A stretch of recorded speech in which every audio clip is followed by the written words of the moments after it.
do something you're very passionate about. And don't try to chase what is kind of the hot passion of the day. People say you have to have a lot of passion for what you're doing, and it's totally true. And the reason is because it's so hard that if you don't, any rational person would give up. It's really hard, and you have to do it over a sustained period of time. So if you don't love it, if you're not having fun doing it, and you don't really love it, you're going to give up. So just go and do it, try, learn from it.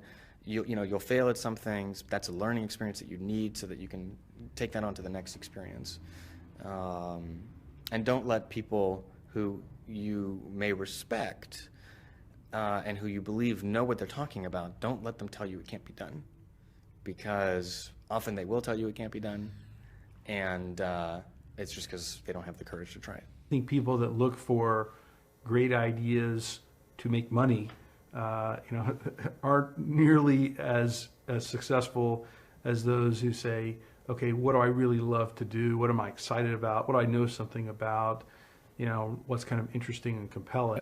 It's very rewarding when you work on something you think is going to make a big difference. And yeah, it's a little bit harder, but I think the passion that one might bring with it brings so much more energy to that you're more likely to succeed. You have to have an emotional investment in what you're doing. If you don't love what you're doing, failure is pretty much guaranteed. Success is not guaranteed by any means, but failure is much more likely if you don't love what you're doing. If you know exactly what you want to be, you need to spend as much time with people that are actually that already. One of the things that I do is I question a lot of things. And you can do that in a good way and a bad way, but hopefully if you try to get people to motivate why they're doing something and their way of thinking, the worst thing you can end up with is a situation where you get told, well, this is the way it's always been. Mm-hmm. That's the worst ever. That's a non-answer. Instead, ask yourself, given everything we have today, is there a way we can make this better? And so when we're coming up with ideas, we always ask ourselves,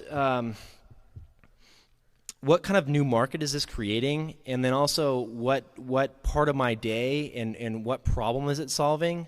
And so I've gone as far as taking an entire catalog of my day from the moment I open my eyes and writing down every single thing I do. And then asking myself, is there something here?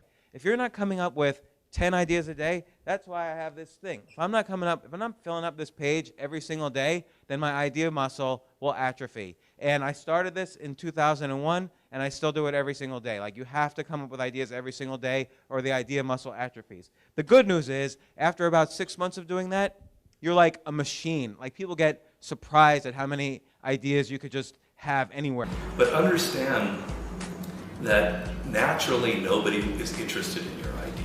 The world could care less, and you have to persuade them, and you have to show that you're the one person out there that can do it. When it comes to changing the world, what I learned from Steve Jobs is, if you believe in a Macintosh, if you believe in iPhone, iPod, iPad, if you believe enough, then you will see it.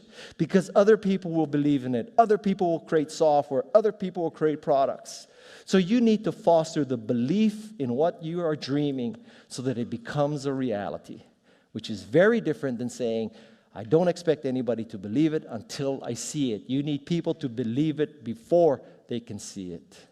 Don't necessarily think that you have to have the home run and the huge Apple computer on your first start. I spent a long time in my life with skills just building little devices for fun. For fun is one of the key things, because that drives you to think and think and think and make it better and better and better than you ever would if you're doing it for a company. Build things at first for yourself that you would want. For somebody aspiring to take things to the next level or to even surpass their wildest dreams, there's always going to have to be an element of luck, but I think more important is putting yourself in a business that can be ubiquitous, that really doesn't have limits. Because otherwise, there's always going to be a grind to it. But if the business, if it can't be something that you can visualize every business using or every consumer using, it's going to be tough to scale to be big enough or to have the perceived value. You want an idea about which you can say, I know it sounds like a bad idea, but here's specifically why it's actually a great one. You want to sound crazy, but you want to actually be right. Because when you're trying to differentiate, when you're trying to do something different, there's going to be that gut moment, that gut sense. Is this right? Is this not right? If you're not having doubt, you're not pushing the boundaries far enough. Don't think about how do I get big fast.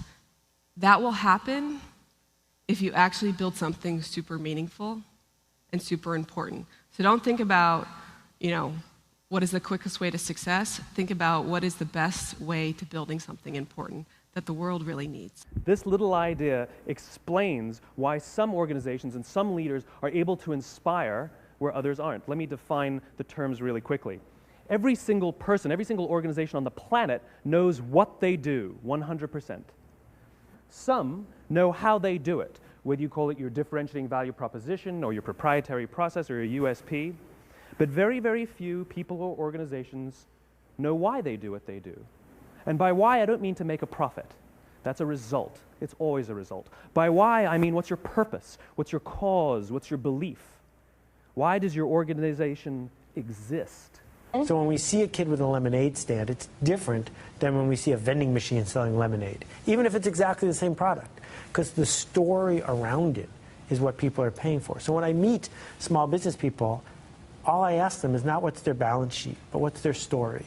Why should I pick you? Why do I care about what you're doing? And if you start giving me all this inside baseball statistics about why you're 2% better than some other competitor, I'm already glazed over, because that's not part of the way I see the world. That I have to want this to exist in the world. I have to not, so it's a similar rule, just say, if this was successful and I had nothing and I was not involved and I got no money off it or would I want it to do well?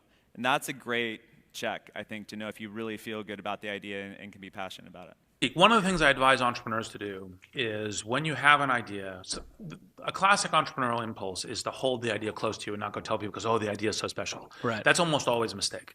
Go talk to Why is that a mistake? Yeah. It's a mistake because your actual real competitive advantage is not that you have this idea that you have locked away in your closet, which may or may not be accurate and you have no idea which it is. Your actual competitive advantage is if you're assembling the intelligence around, does this idea work? What is the right teams? What is the right learnings? And we're essentially in motion. The hardest thing to do is start. You have all these ideas and everyone has an idea, but it's really about executing the idea and building the idea and attracting other people to help you work on the idea. That is the biggest challenge. But the way to begin is to get the idea out of your head, draw it out, talk about it, program it if you're a programmer, or make it if you're building something. Like, you don't have to be the best, but you have to be dangerous, right? You have to learn just enough to be dangerous, to build an idea, concept it, and show it to the world. And then it turns out there are lots of other people, including all 170 employees that work at Instagram, who are much better at doing all that stuff than I am. But you need to find people who can, be drawn to the idea that you build, and then they end up taking it and making it even better. One way to conceptualize what makes a good product is, good engineering is part of it, good design is part of it, but really it's, one way I think about it is, at least, is maximizing the probability that someone shows up at the front door of, your store or your website or whatever it is and ends up with a solved problem. And oftentimes the best methodology is to start with the perfect experience with just one person, get that right, and then figure out how to scale something great instead of scaling something not so great and then trying to improve it. That's really hard to do. And so I think when you are starting a new business, you don't want to go after giant markets. You want to go after small markets, and you want to take over those markets quickly. Constantly seek criticism. Yeah.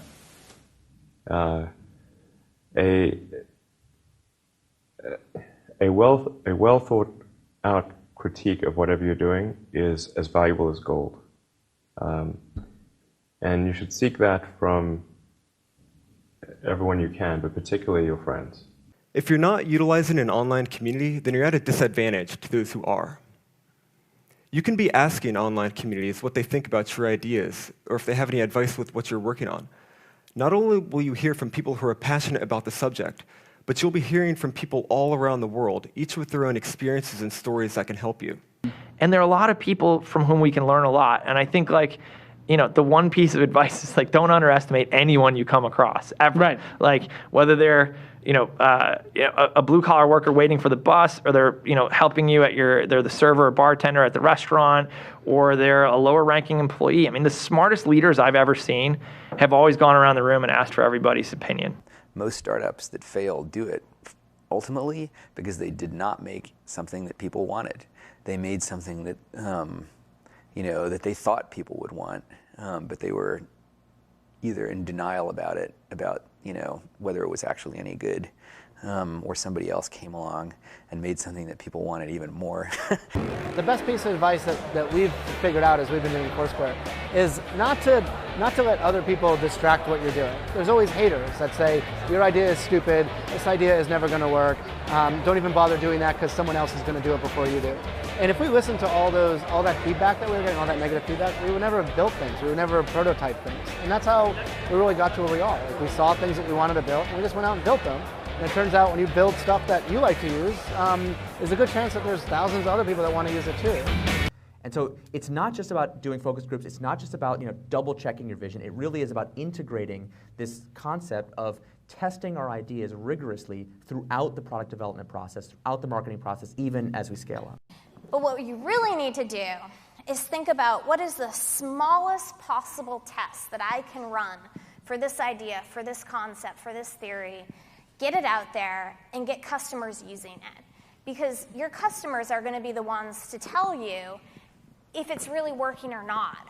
Like there's almost this expectation that you have to have in your mind, this sort of, I'm going to change the world, sort of make a dent in the universe kind of ambition, right?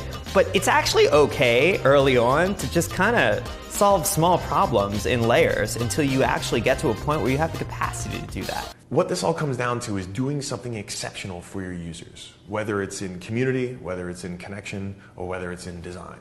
This is our big advantage as a startup, is that we can actually get away with doing this. We can make this the core part of why we're doing business. I think you should be spending your money on teaching and sharing, and so that might mean hiring a writer or two, perhaps, instead of a marketing person. You know, and start writing and start getting people to listen to what you're saying. You can't talk about yourself all the time because no one's going to come back for that, but you have to talk about things that are relevant to your industry or ideas that you have, and start to build that audience up. I do think that one thing that's important is, especially if you're a founder or a technical founder, is to realize that you can't do everything, and even if you can, you shouldn't. You should find a great partner no matter what it is that you're doing, and you should look for someone who is very high intelligence, very high energy, and very high integrity. And you need all three of those, and you can't compromise on any one of them.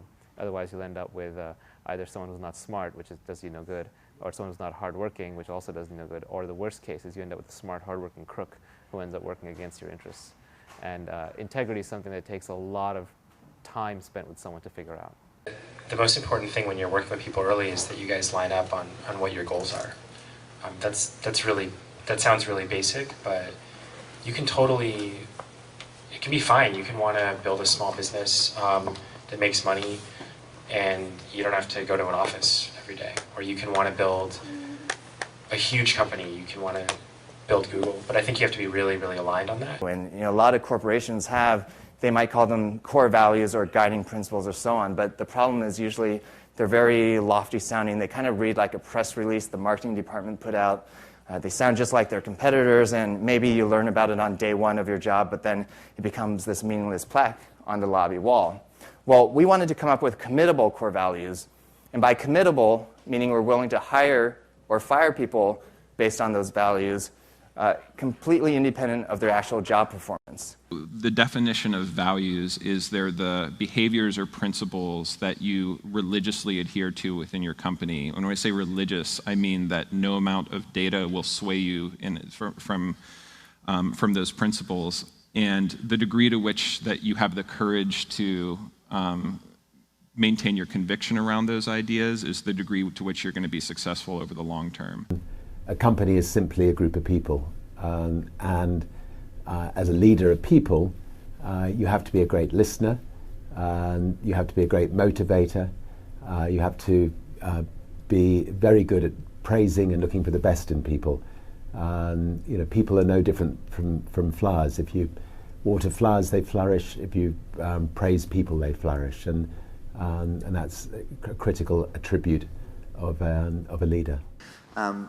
So I kind of like half jokingly with a lot of people say that, my job is basically like to be the assistant for the rest of the company. Like my job is to make sure that like you have what you need, that it's and basically you have everything you need to kick ass. Like that's my job. If you don't have that, then let me know because I'm not doing my job. There are a lot of things that are outside of your control. A lot of external circumstances will determine the success of your idea, whether the market timing's right for this new kind of service. Or whether people, whether a customer, like the economy's right for your kind of service, right? Whether you meet the right people who will finance your company. Many external circumstances are like outside of your control and but will affect the outcome, and you have to be okay with that. Another quality that I think is important is kind of being flexible-minded or open-minded. I'm not saying you shouldn't have a vision for your idea or your product, but you need to be open to changes. So many things go wrong when you're starting a company, and often I think people ask, what mistakes should you avoid making? And my answer to that question is don't even bother trying to avoid mistakes because you're going to make tons of mistakes, right? And the important thing is actually learning quickly from whatever mistakes you make and not giving up, right? And I mean, there are things every single year of Facebook's existence that could have killed us or made it so that it just seemed like moving forward and making a lot of progress just seemed intractable, but you just kind of bounce back and you learn. And nothing is impossible. You just have to kind of keep running through the walls.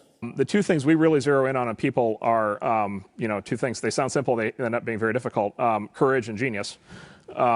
Courage is the one we talk about a lot because it's the one that people can learn. Courage, which is to say not giving up in the face of adversity, just being absolutely determined to succeed, is something that you can like force yourself to do. It can be very painful. You can force yourself to do it. The genius part is a little bit hard to force yourself to do. Courage without genius might not get you where you need to go, but genius without courage almost certainly won't. And I think the reality is just, not quite so glamorous. There's there's an ugly side to being an entrepreneur. And also just more importantly, what you're actually spending your time on is just a lot of hard work. Sam mentioned this, but you're basically just sitting at your desk, heads down, focused, answering customer support emails, doing sales, figuring out hard engineering problems. So it's really important that you kind of go in with eyes wide open.